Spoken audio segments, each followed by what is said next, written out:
Hello, everyone. We'll get this session started. Just a reminder of the code of conduct and to report any intentional behavior. And that I think we have some participants on Zoom, and feel free to unmute, put your hand up, and we'll hopefully have a in the room and on Zoom discussion for this session. And so speaking of this session, so welcome to the third and final EPO lunch session of this week. We had two previous sessions on science communication and data visualization and education. If you missed them, I know the EPO team will be happy to talk to you about these things at any time. So reach out. But today is all about citizen science. And so just a reminder of the education and public outreach team, who we are. So my name is Claire, and I'm the astronomer on the team. But we are a part of Rubin Observatory with the intention of inviting the public to enjoy, appreciate, and understand the amazing Rubin science and technology.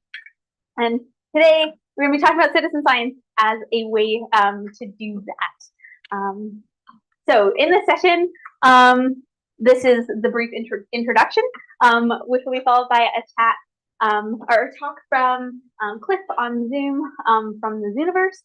Then I'm going to talk a little bit about the citizen science, specifically with Rubin, what we do for EPO, what has happened, what is going on, and then I would like to have lots of time for open discussion. I know there's some people in the room and on Zoom that have some of these early projects, are thinking about projects. And so I'd really like to make sure we have lots of time to have a good chat about what citizen science and Rubin and Zooniverse look like in the upcoming year. Okay, so this is my one slide of setting the scene, what's going on. So of course, LSST is a treasure trove. There is so much in there to discover across such a wide variety of science areas. Using citizen science and volunteer participation, it's a really unique perspective into this data and invites the public to be part of the scientific process. And so that's really a win-win for all. And so, of course, knowing that there's this fabulous synergistic connection to be made, there is a partnership between Rubin and the Zooniverse, which is a well-known citizen science platform, to help foster really successful projects, both from a scientific perspective and for the public, so for everyone to participate. Okay, so that's kind of what we're aiming for, what we're hoping to do in one slide. And I will actually hand it over to Cliff, if you are ready, to present, if that's okay. I sent a request to share. I think. Yes. There we go. There we go.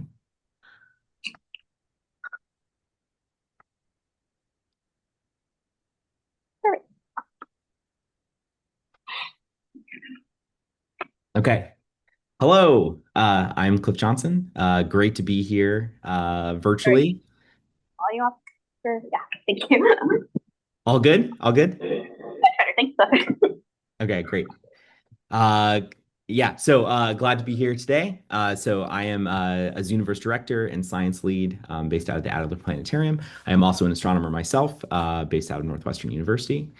So here to talk to you about the platform.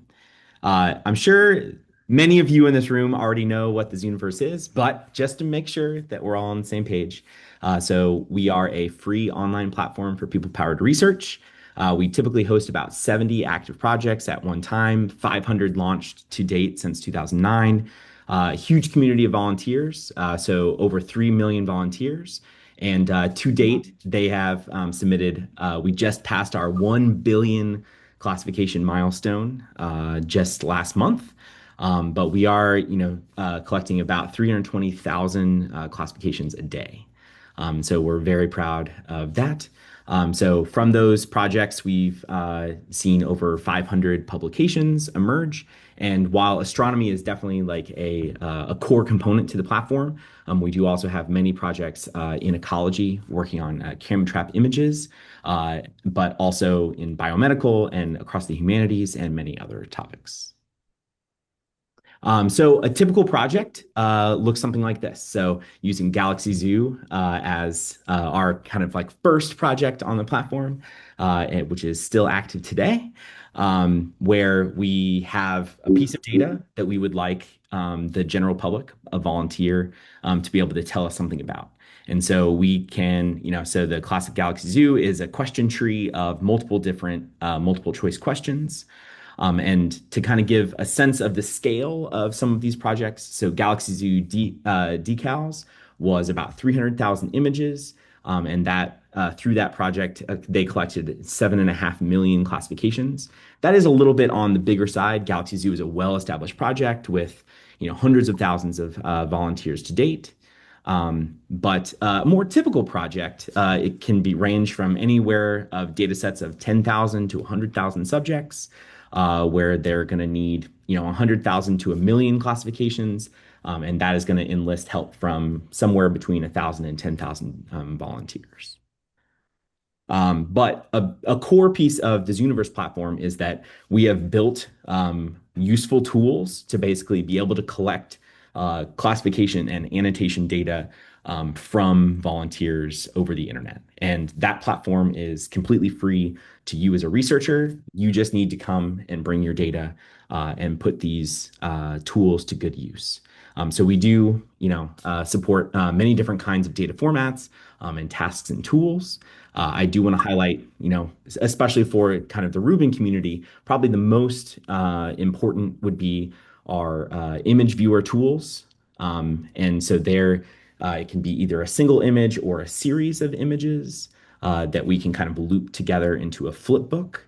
Also for imaging, it is possible to annotate on those images to either, drop a point, draw a circle, even do polygon and more complicated shapes. So that sort of tooling and classification input is possible. I do also want to highlight that, especially as we start to think about light curves and alert facing projects, that we do support kind of data plots. So taking as input basically JSON formatted data, you can actually display plots that are nice and zoomable and even have the ability to turn on and turn off different subsets of the data. So that can be useful. Also worth saying that it is also still very normal for people to create their own kind of optimized PNG plots and submit those as their subjects and have people classify those as data. Totally legitimate way of going about that data set. But just trying to say what the different options are out there for you. And again, so our free project builder tool available at zooniverse.org/lab. I highly encourage you to just try it out. And so you can create a project in literally just 10 or 15 minutes. There's a lot of fill in the blank kind of form fields, drag and drop for images and also for data sets. And you can get a simple question, yes, no, real bogus kind of workflow up and running in no time at all. I do want to say, kind of outline a few of the different tools that we have available for researchers. So through the baseline kind of Zooniverse platform, we have a Python API client and command line interface tool. So those are both ways to programmatically interact with your projects and with the Zooniverse platform. That can be really useful and effective when it comes to trying to sync up or basically like feed data in from an existing data pipeline. If you want to automate some of the kind of upload of data so that that's not something that someone has to click in our project builder UI, that's possible. We do also have real-time data orchestration through our Caesar app. So it's able to basically track classifications as they come in. And if it's, a goal of the project to be able to take fast action based on kind of the current consensus of a particular subject, that's something that can be programmable and can kind of trigger other actions to take place based on the current kind of consensus level of classifications for a particular subject. A big part of why I'm here today is that there has been a partnership between the Zooniverse platform and the Rubin Observatory to basically try to sync up our tools. So there are dedicated kind of Python library, the Rubin.sitsi library, to basically ease that flow of data from the Rubin Science platform over to the Zooniverse. And I encourage you to look up the notebooks and other documentation that are available. But it really does facilitate, a streamlined way of being able to move data and set up a project. I will also say that you can also do it the old-fashioned way, and especially if you have an alerts project, maybe you are creating your own subjects outside of the Rubin Science platform. Either way is totally okay, but just wanting to make everyone aware of the tools and the possible assistance that is available. And finally, we do have ready-made aggregation software. So when it comes to actually what do you do with all these classifications and how do you compute consensus, we do have some Python software available to basically help and facilitate those tasks. So if you are ready to build a Rubin project, congratulations. You should definitely talk to Claire and let her know. But I kind of just have a quick flow chart of what that looks like. First, we definitely encourage you to just get building. It is great to try to prototype and what a workflow would look like, being able to upload some test data, and we really, that is the best way to get, to learn how to use the tools, is just to dive in and experiment and iterate. I will note that there is a second check for those using Rubin data, that especially if you're using kind of the from the RSP, there's a kind of 100 subject limit for data transfer. And so in order to get through that kind of data check review, do get in touch with Claire, and then that will basically open up and allow you to transfer over, more production level amounts of data to prepare for your project. After you go through that, we will do our normal Zooniverse internal review, followed by a beta test. And that's all to make sure that your kind of tutorials and instructions and workflows are all suitable for our volunteer audience. And then we will get you to launch. Very exciting.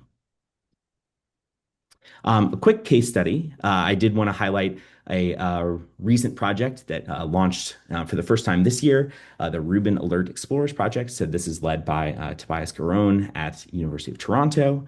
And so this is a project that is actually looking at data from the alert stream and interested in doing basically a real bogus verification of particular objects of interest. So here you're basically, the project is asking volunteers to weed out any clear artifacts or kind of bogus detections. And I think this is going to be something that is kind of a normal workflow that we will be seeing Zooniverse volunteers participating in. So noting here that when it comes to their subject data, the team is actually composing this kind of like 4-panel plot, and they're building that offline. And this is also using alert data, so they are kind of downloading that on their own host machines outside of the Rubin Science platform. But again, as I've kind of already talked about, there's many different ways of kind of feeding your projects the relevant data that will be useful here. Okay. I do want to touch on, a couple different workflows that, especially when it comes to incorporation of machine learning and how, in the era of AI and ML, where does Zooniverse kind of still fit in that landscape? And so kind of wanting to step through kind of 4 different ways that Zooniverse projects and Zooniverse volunteers and human classification are still playing a role. And so first is a nice little case study from a project called AI for Mars. And this is just to highlight that sometimes you just need training data and you need good training data for your project. And so at first, this research team based out of JPL was trying to basically build a terrain classifier. And this was in order to enable autonomous navigation by the Mars rovers. And their model was not performing very well. So with a limited amount of training data, they were only getting about 40% accuracy. But turns out if you don't have just the three research team members doing that initial kind of labeling and training data creation, and you get our volunteers to help out. They used about 100,000 labeled data and were able to boost their accuracy to over 90%. So a great example of sometimes you just need more training data and then you'll be good to go. I do also want to say that I think validation and refinement of machine learning predictions is another very useful human in the loop kind of way of approaching a citizen science workflow. And so here highlighting our correct a machine functionality where you can actually not just upload data, but also upload annotations, predicted annotations from a machine learning model, and have volunteers validate or even refine and edit those annotations on the fly. And so here is actually a visualization from the Galaxy Zoo Clump Scout 2 project, where they're identifying kind of star-forming clumps in this galaxy. And so you can actually move and resize and add and subtract kind of their different proposed identifications. And that is kind of a nice way of being able to seed an initial initialization of an annotation for a workflow and a piece of data. We do also have some early active learning workflow infrastructure on the Zooniverse platform. So our applications, Cade and Badger, facilitate basically rapid model retraining. And so the idea here, and already put to good use by the Galaxy Zoo team, is to basically take a foundation model here. It's the ZooBot model from Mike Walmsley's work, to basically select subjects that would be most informative to improving the model, and then basically linking this up with a Zooniverse workflow where those subjects can get classified. You bring back those labels to the model, retrain, and kind of continue this iterative loop over time to actively kind of improve performance of the model. And so right now we have, infrastructure to basically make use of this ZooBot model, but we'd be interested in talking to anyone who has any model that they'd be interested in kind of running an active learning, human in the loop kind of classification workflow. So do please reach out. And then finally, I think another kind of fruitful place where volunteers can help out is actually in anomaly detection. And so here I kind of given as an example the Galaxy Zoo Weird and Wonderful project. And so here was kind of a systematic exploration of a machine model's latent space and trying to classify different regions of that latent space and identify the most interesting kind of regions and individual anomalies to follow up. Because I think a very typical thing is that a machine will tell you that something is an anomaly, but sometimes that's kind of a boring anomaly where it might just be an image artifact or a diffraction spike. And so it is still very fruitful to basically keep humans in that loop and a good opportunity for human machine collaboration to actually sort out what are the most interesting anomalies out of everything that a machine model may identify. And to facilitate workflows like this, we also have something called the subject group viewer, which actually allows you to show n by n grid of subjects, which really facilitates very rapid kind of eyes on large numbers of subjects to really be able to identify, the few percent anomalies that you may want to highlight and identify and follow up on. And that's really kind of all I had to talk about today. I want to give plenty of time for questions and discussion, but please do, if you are interested in running a project, reach out and get in touch with Claire and I. My email is here as well, and happy to take any questions. Thanks.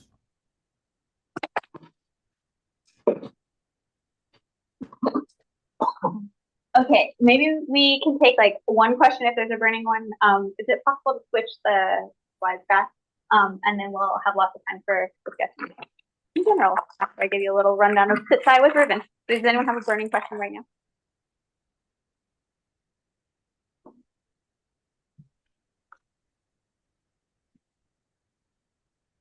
Hi, Cliff. Bob Blum. Nice to see you. Thanks for the talk on SITSI.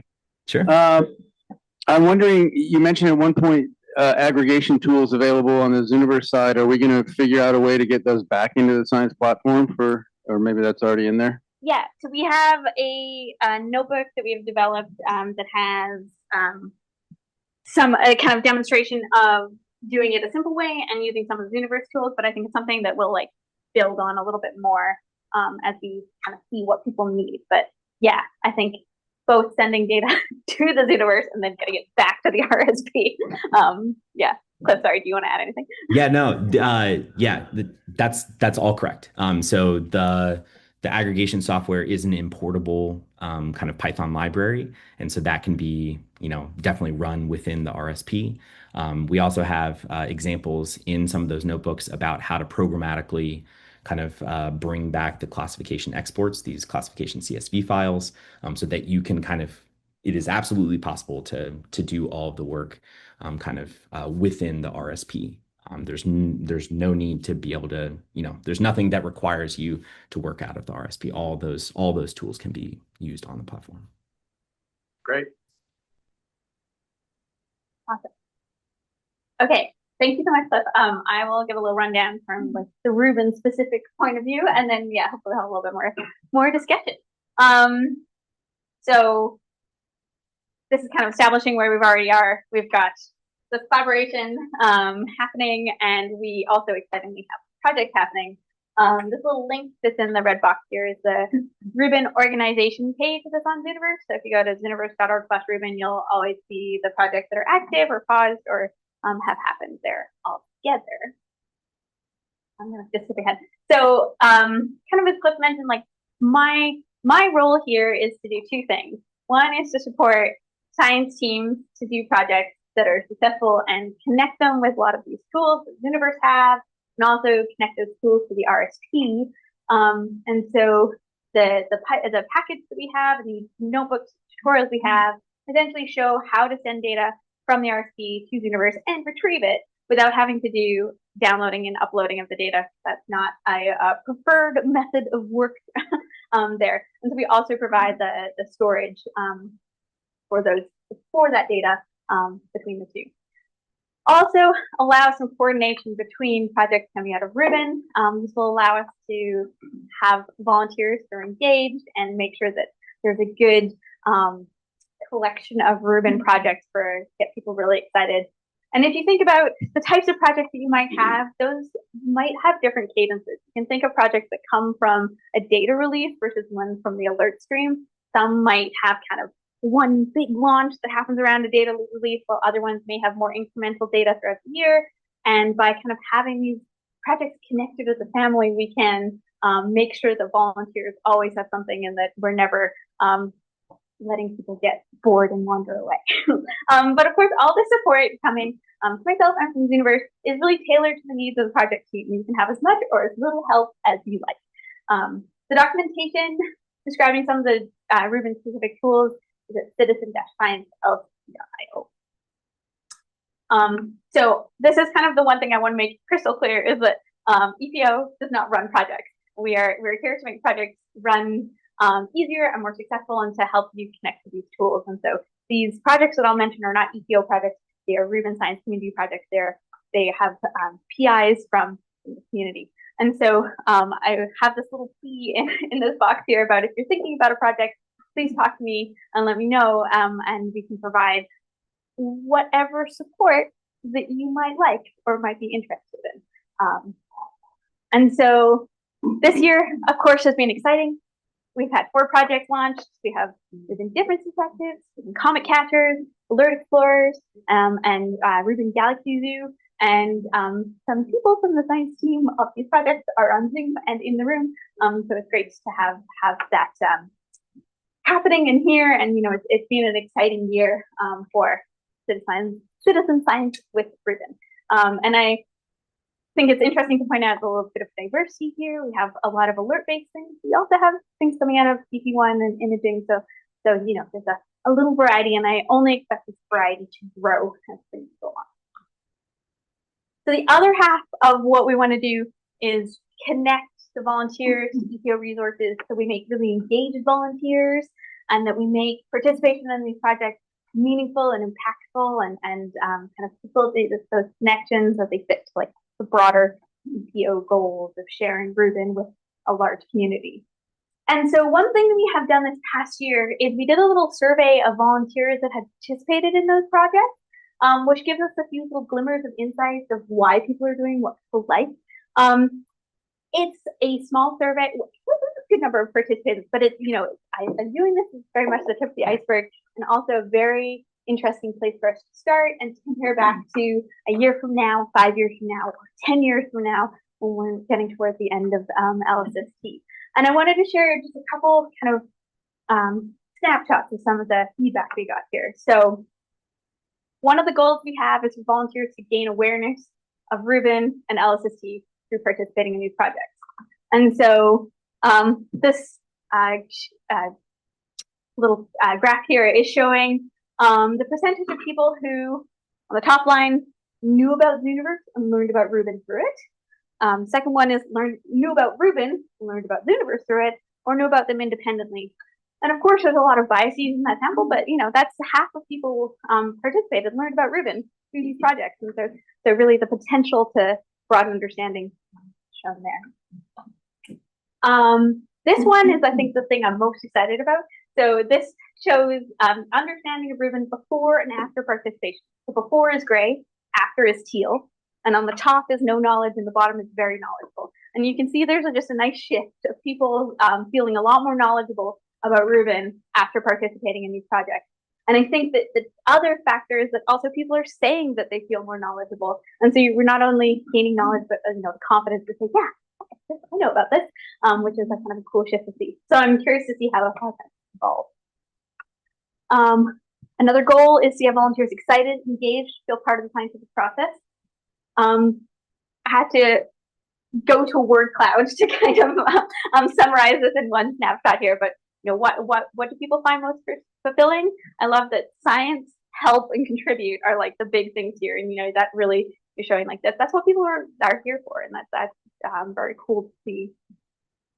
And this one, I won't break it down too far, but this is how enjoyable did people find it, and you have people with different relationships with astronomy and different knowledge of Rubin in those two panels. The slides are linked on the agenda if you want to know the details. But people find these projects enjoyable, regardless of how much they know about Rubin or how scientifically or astro-engaged they identify as. And finally, connecting EPO resources to other resources make more meaningful engagement. Just a couple snapshots here of these are what goals educators have for students to bring science to the classroom. And the top one there is learning how scientific research is conducted, shortly followed by a sense of involvement in the larger scientific community. So that's kind of the main motivation.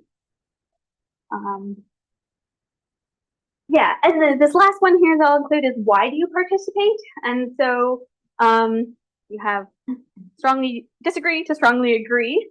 And you have it broken down by learning from researchers doing interesting projects, feeling part of a scientific community, and satisfying your own intellectual curiosity. And this is, again, broken down by how people identify as part of the astro community. And you can see that it's a kind of broad mix, but I'm going to point out the middle one, and that the people who are employed or studying astro value being part of a scientific community a lot more than the people who are casually interested. And so, thinking about what is more important of who we're trying to reach, there's kind of some subtle differences there. So again, this is just kind of a little bit of a snapshot of kind of some of the motivations and what we're thinking about. And I'm really interested to see how this evolves as we get more projects from the science community and get together. So this is kind of some of our EPO things in mind. So really, what's happening next? Of course, we're going to update our notebooks and documentation and resources all aligned with the new kid on the block, EDP2, and develop some of these stronger connections with the rest of the EPO program based on some of the results of the survey. And of course, most excitingly, more projects. So these 3 projects were the versions that are launched are designed to kind of be the preliminary version, and there will be a future iteration of these using more data either from the alert stream or from DB2 or Chrome products as those things become more available. And of course, with new projects. So if you were listening in the plenary, you would have heard about Rubin's blobs and blurs, looking for faint galaxies, and also Space Warps, which has a history of projects with other data. We'll hopefully have a Rubin version. I'm going to repeat my plea that if there's a project, even a whisper of an idea of a project in the back of your mind, please let me know, and would love to chat with you a little bit about it.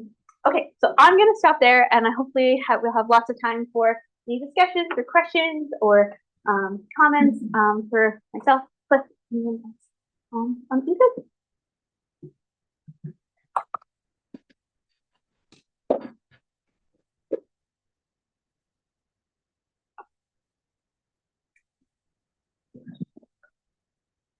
That was great, Claire, and you didn't really hit it, but for those of you that are wondering, the public, you saw the feedback, right? But the metrics have been incredible. And these projects, they've been small with small data sets. Those of you who have run them that are in the room can attest to this. We've had, almost 13 million classifications on those 4 projects, and they're happening very quickly. And so even, I might use the wrong terms here, but you would need a certain number of classifications to retire an object. But sometimes those have been set really high just to keep the public engaged, and they don't stop classifying. So I just wanted to add that it's a successful way, and we really are seeing the metrics support the qualitative feedback too. So good job, Claire.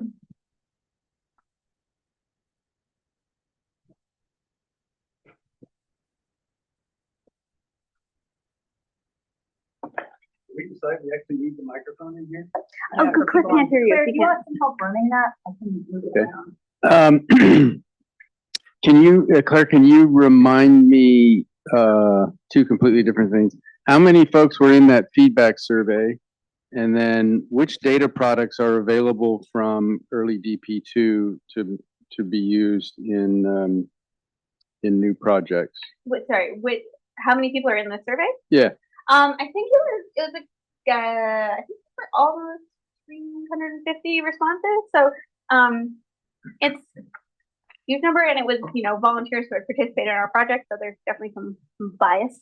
But I think it gives us an interesting little snapshot into kind of what people think of citizen science with Rubin right now. Yeah. What was the other half? Remind me what data products can be used in the citizen science projects. So essentially, anything that works out as a derived data product. So you can have little cutout PNGs. You can have,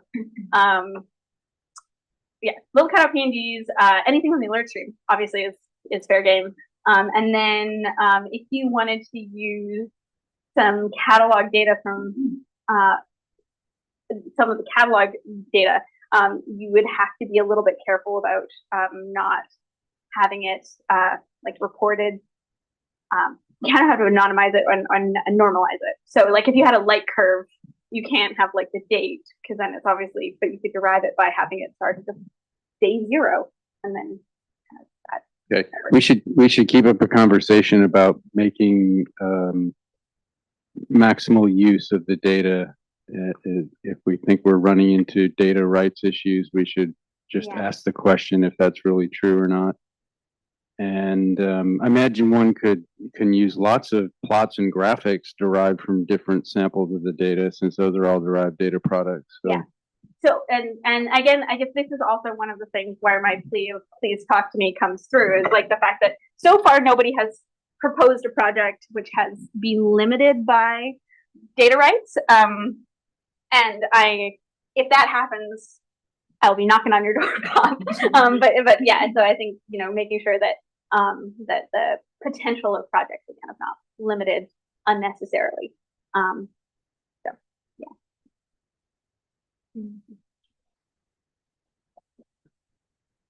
Yeah, thank you for the presentation. I like to have a better idea of a typical project. I mean, how many people participate, for how long, and how you get them interested, etc. Yeah. Cliff, I'm going to put you on the spot for that one. We heard it. Yeah, totally.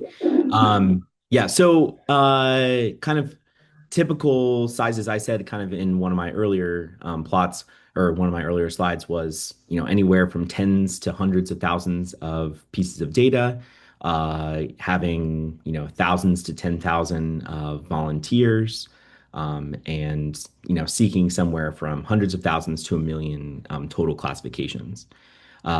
So I would say our typical run times have been probably measured in months, but that is intimately tied to exactly how many total classifications you're after. And yeah, I would definitely say that there are many different ways to optimize to and basically try to make projects as efficient as possible.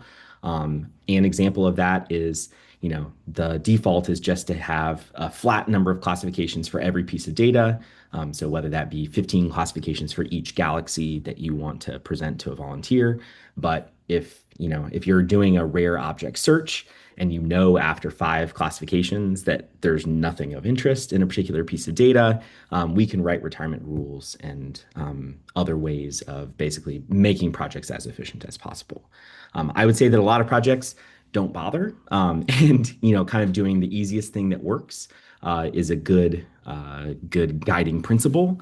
But there are definitely ways of it, if that runtime is prohibitively difficult, that's something that we can work on. The last piece of the question was, I'm forgetting one element.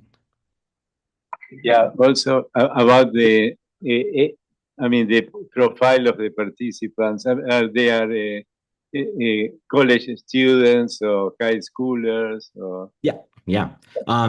So for your average Zooniverse volunteer, we really see the broadest gamut possible.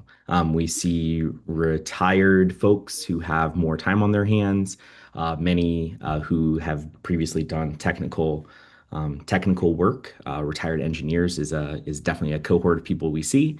We do see kind of students on kind of the young end, but we really do in the couple demographic surveys that we've done, we see a very broad range of interested and participants for the projects. I will say that one of the biggest kind of advantages to working through the Zooniverse platform is that we have this email list when it comes time to launch projects that goes out to hundreds of thousands of people.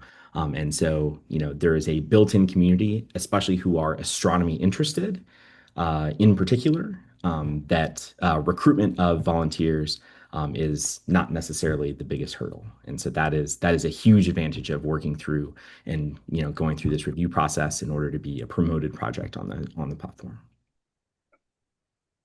I had two comments on that. One is that so in this survey that I'm throwing a bit of snapshot of, we did do some demographics, and so I'm curious to see how that evolve and if we make these really successful connections with the ed resources, like maybe that'll feel a little bit younger, and we can get those participants in as well.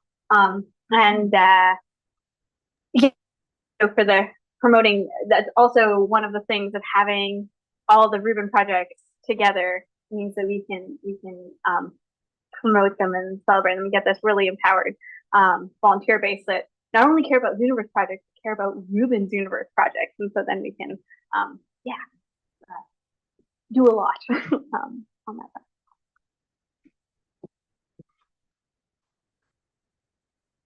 I can speak a little to that last point because I'm a high school teacher. I use Zooniverse in my classroom all the time and love it, and it's great. And the students who are particularly into it, I would love to have some follow-up activities for them, because a lot of them are like, this was so fun, I'm so into it, how can I study more galaxies?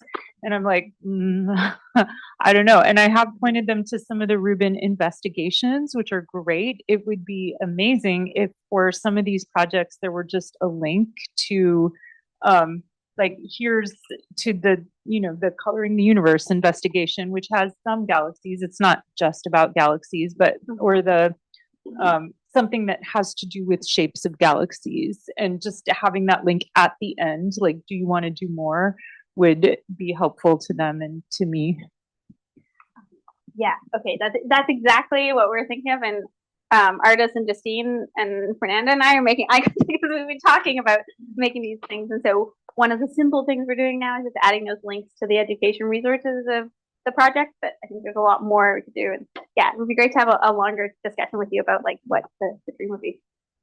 Cliff, I see you put the Yeah, I just wanted to highlight, especially for classroom-facing tools, totally seconding the comment there of, I think, adding those kind of additional resources links on the projects is a great start. I do also want to show that we recently, in the last year, launched this tool for group engagement. And so it allows you to make basically a group within the Zooniverse platform. So if everyone has registered accounts, you can give them a link, and that will basically add them to this particular group. It's a nice way of being able to kind of show stats of individuals within the group, but also then collective kind of contributions of a particular group. And so one of the use cases for this was thinking about for classroom teachers to be able to kind of track participation and classification counts for all the students in their class, but it has uses way beyond that. And then while it's also on the slide, I'll just highlight that we do have a certificate to functionality, so that if you are a logged in user, you can actually get a certificate showing how many kind of hours you've contributed on the platform.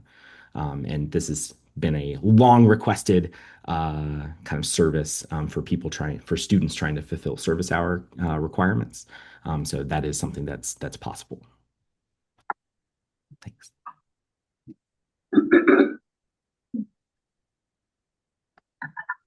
Can I just ask for a bit more of a sense? oh, it's just for Cliff. Hi, Cliff is still here. Thanks. I just wondered if I could get a bit more of a sense of your question. Were you saying that the school students that you work with, they've taken part in the Zooniverse project? Is it that they want to learn more about the galaxies that they've seen there, or is it that they want to take the next step in the scientific investigation that they got a taste of, or is it both, or some mixture? It depends. It depends on the student. There's a mixture of both motivations, and a lot of them are just like, what's something I can do that is more directly contributing, or that's like deeper in some way. Yeah, it would be great to have a place to send them to. I think one thing that's so motivating to students about citizen science projects is just that people care about their work in a way that they do work for a grade, and it's like, I'm the only one that cares, but if other people care who are not me, it's just so super motivating. And so they sort of want to take the next step with more people who care more. And so kind of having a next place to send them would be really cool.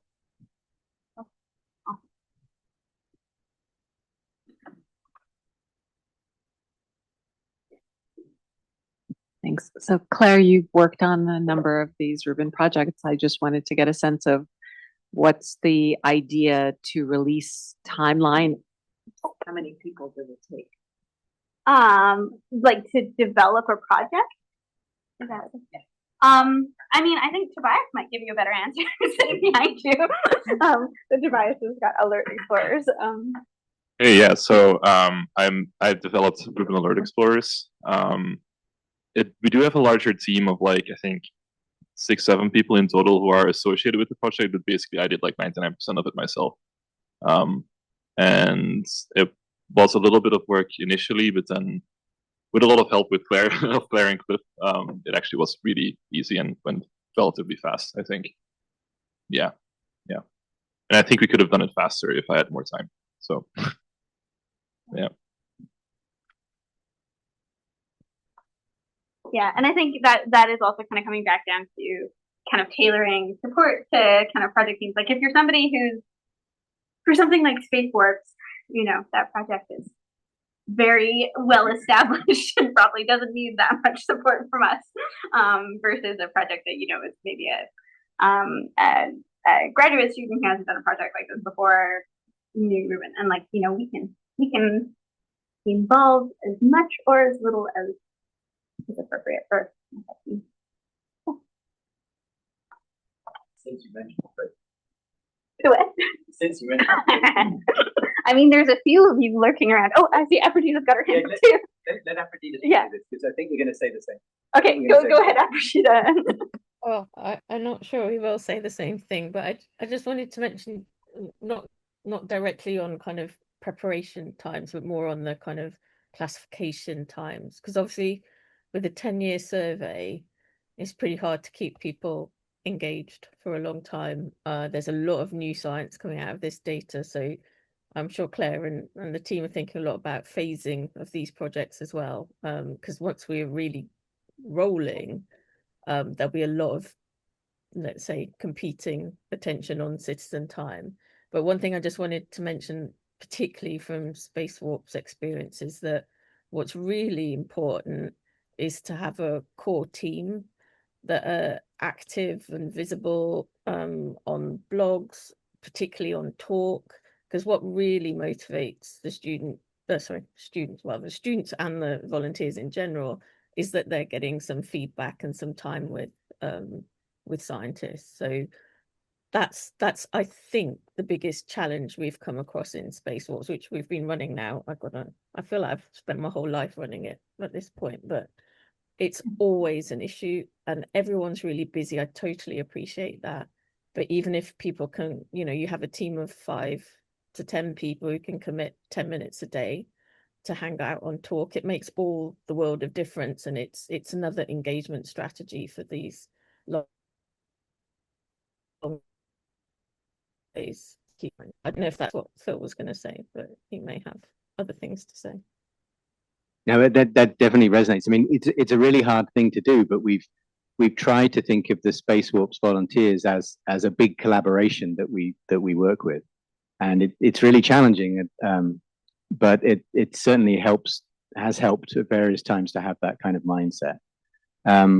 What I was going to say about the Space Warps experience is that we put a lot of emphasis over the years on the training data. So not just the examples that teach the volunteers what to look for, but also just the bulk of examples that we show them as part of the stream in order for them to get the hang of what to look for and what to avoid. And when I think back to what's taken up the time when working within this team of scientists that we're talking about setting up the project, that's always been a rate limiting step, like preparing the training data and getting that set up. But it's worth it because you get higher quality classifications if you take the time to provide that training information.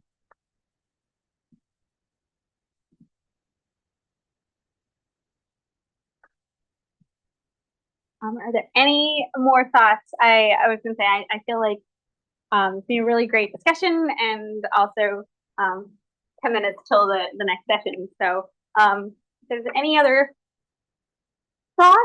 Oh, yes.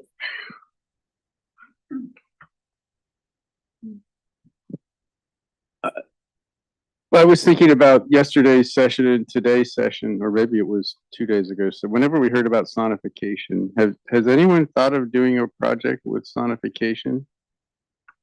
That has come up talking to Fed a little bit. And I think the current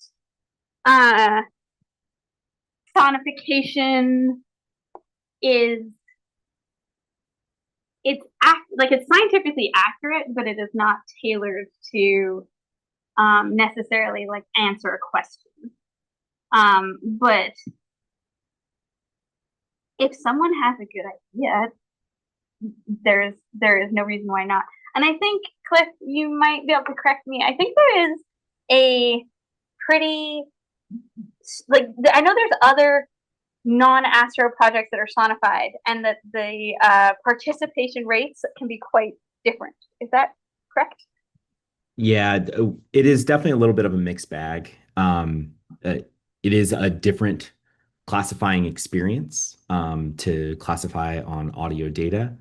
Um, we have seen good success actually from kind of hybrid data where there is kind of audio data, but there is basically like a sonogram visual that goes along with it. That has been used for a few projects that were actually looking at like dolphin and whale calls and things like this. Yeah, it is a different. We have seen some evidence that is a different pool of volunteers who are willing to do that. It's a different level of attention. And also, if you're thinking about, is it something that I can do through the Zooniverse mobile app while I'm commuting on transit? That is a different, you have to have headphones in, you have to be kind of like focusing in a different way. And so, yeah, not to say that it couldn't be successful. We've definitely seen some projects who have borne out, but the classification rates are different because I think that classifying the volunteer community is different.